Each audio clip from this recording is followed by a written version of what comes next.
So this, my vegetable garden is divided by a shed, one side to the other. So this side is an older sort of area. It's not as laid out properly as my other side. But this side I've got corn, green onions, tomatoes, strawberries, more asparagus, loads of potatoes, cucumbers, squash, pumpkins, and various other stuff. So let's have a little look. So this bed has been my, I could sort of say, not so success stories. Successfully, I've got lots of green onions down here, and you know, I'm just pulling them willy-nilly when I want them, so they're doing well. I've got some random tomato plants here and there that I didn't have room for. There's a couple of garlic plants that are nearly ready to pull, and a little cucumber there that's starting to climb up the little trellisy thing I've done. But what it was supposed to be, this bed, was corn, and I was supposed to have at least 3 or 4 rows of corn, and unfortunately only a few of them have germinated, and a couple of them died off early, so I'm not actually sure whether I'm actually going to get a decent crop out of them, because one of the things with corn is they germinate by the wind blowing the pollen across. So obviously that's why you plant loads of blocks of them. But I've only really got 1, 2, 3, 4, 5, 6, 7, 8 plants there, so I'm not sure that's going to do the job or not. Rather randomly, again with this compost that I put down last year, I've got 3 sunflowers come up, and I thought I'd let them grow because they're always nice to cut them and have them in the kitchen, but then they're grown really strongly. But yeah, so one of my least success stories this year is the corn. Moving around here, we've got kale still growing, and that's had a bit of an attack from caterpillars, but it survived, and lots of tomato plants. So these tomato plants don't have a mulch on them at the moment. I run out of mulch at the moment, so they haven't got a mulch, and as you can see, they're not growing as strongly as the ones on the other side. So you know, they're still growing well enough, and we've had a nice bit of rain the last few days after a really hot spell, but they're all flowering nicely. Ooh, blimey, look,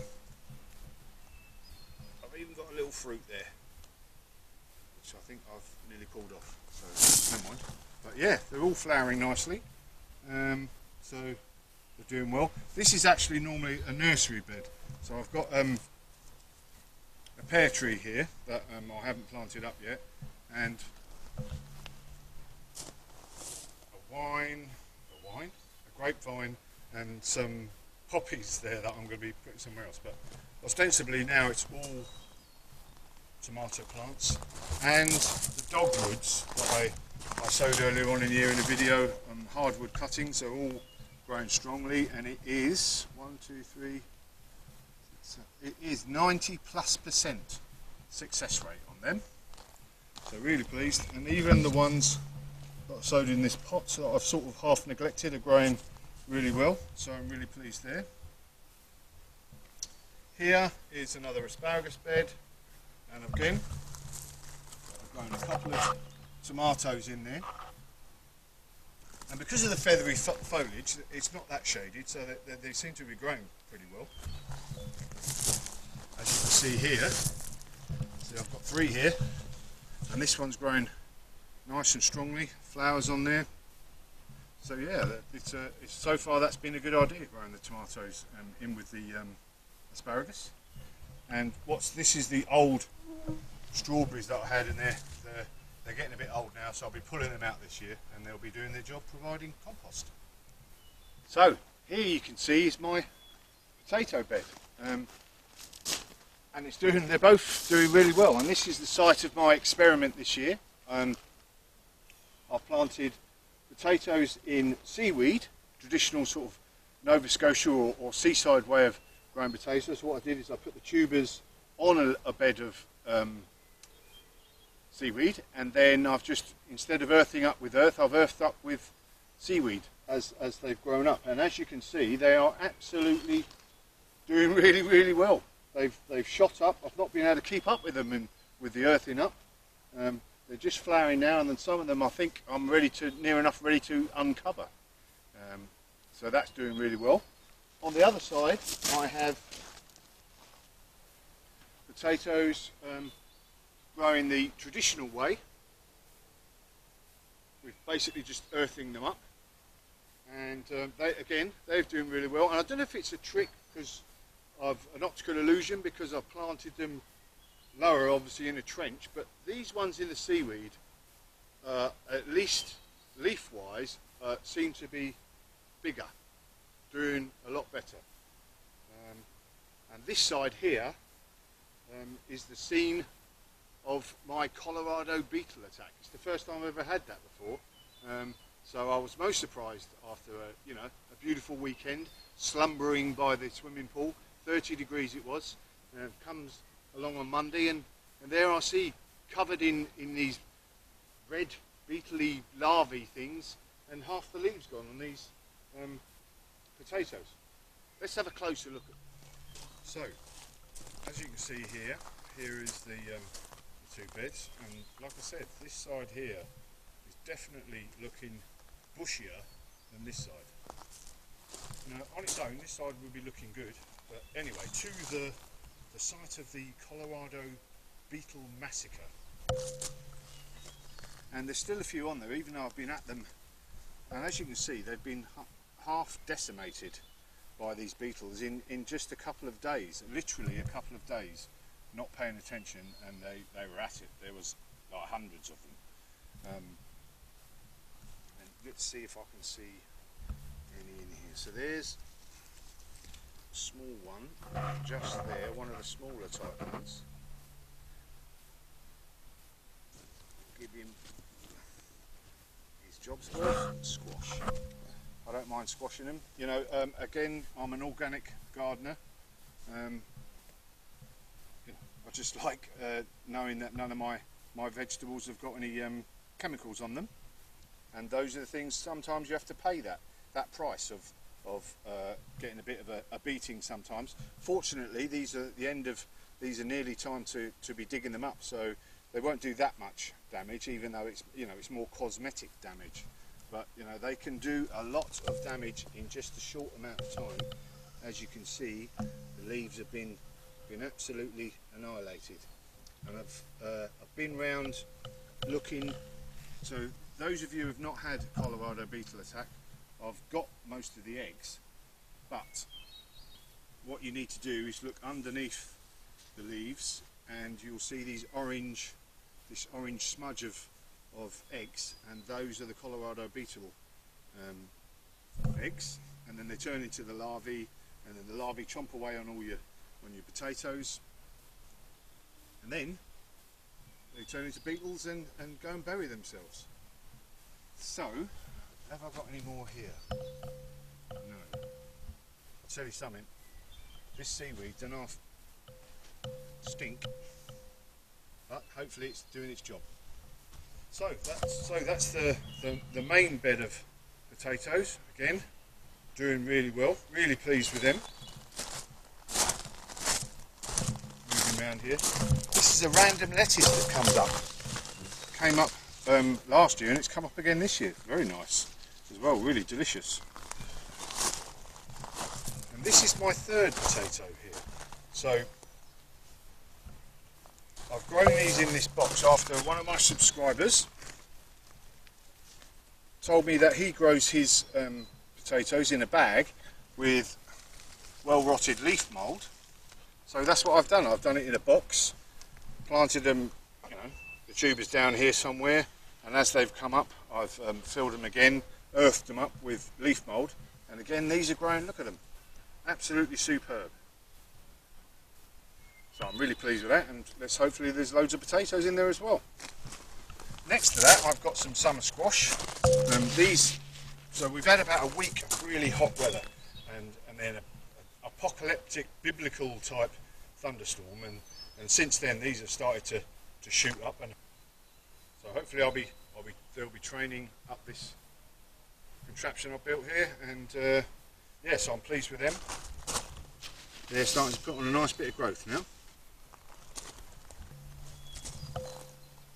So moving to these pallets, I'd say semi-success on these pallets. Obviously, I realise now that there's not enough, because I put underneath these pallets, I put cardboard as a mulch to stop the grass coming through, and then I put compost in them. The onions, I've grown them as green onions, have not had a lot of earth to play with, so they've been browning off a bit. Obviously not enough moisture in there, but I'll still add loads of green. I'll still be able to pull them, and they're doing semi well.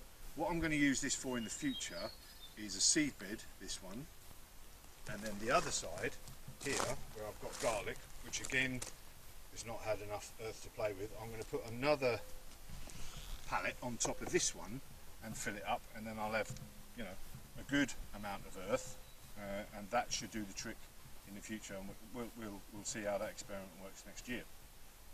But so a semi-success, things are growing, and now we've had a good raining, they're doing all right. Squirrels had a few of me broccoli that I had, but there we go, semi-success. Here are some, what we've got here, pumpkins. So these are just ordinary type pumpkins, I can't remember the name. These ones are supposed giant pumpkins, and I'm going to let them go off along the grass there, and I want to try and grow a really big pumpkin for my boy.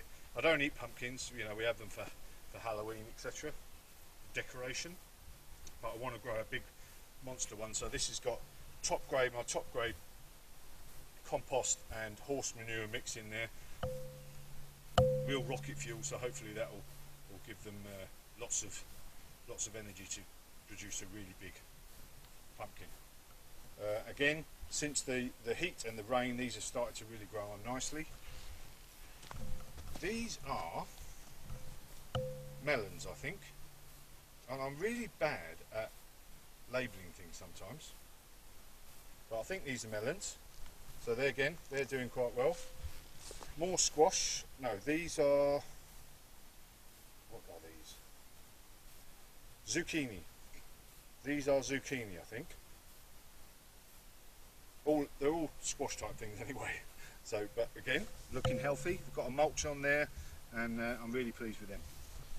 And over in here, I normally have pumpkins in all of these. As I said, I don't mind growing pumpkins in these ties because I'm not eating them, so I don't have to worry about the transfer of the ties. But again, good idea. I put a good layer of horse manure in the bottom, and then plant the seeds in the top there, and they're coming on strongly. And I had some really good pumpkins last year, and there we are. Really pleased with them. There we are. It's the entire vegetable bed on this side, and there's the shed that separates with the other vegetable bed. So I never planted any of this coriander this year. I planted it one year, and now every single year it comes up without fail, no worries. Obviously the hot weather now has made it bolt, so these will be going over, but I'll let them set seed, and they're great for the pollinators coming round to oh, what a beautiful smell. The pollinators come around, and then obviously they go to the other bushes as well, so that it's great for that. And there's still a bit of coriander in there. Yeah, excellent stuff. So there we go. I'm genuinely really pleased with all the different areas of the garden.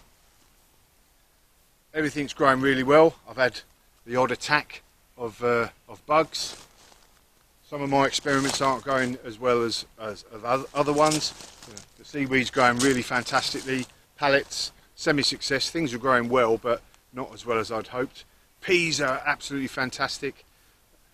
ever since the asparagus started to grow and our early cold spring turned over to a beautiful summer we're having so far, everything's growing really strongly and I'm really pleased. So hopefully things are set fair for beautiful harvests to come, and I'll keep you in touch. So definitely, job's a good one.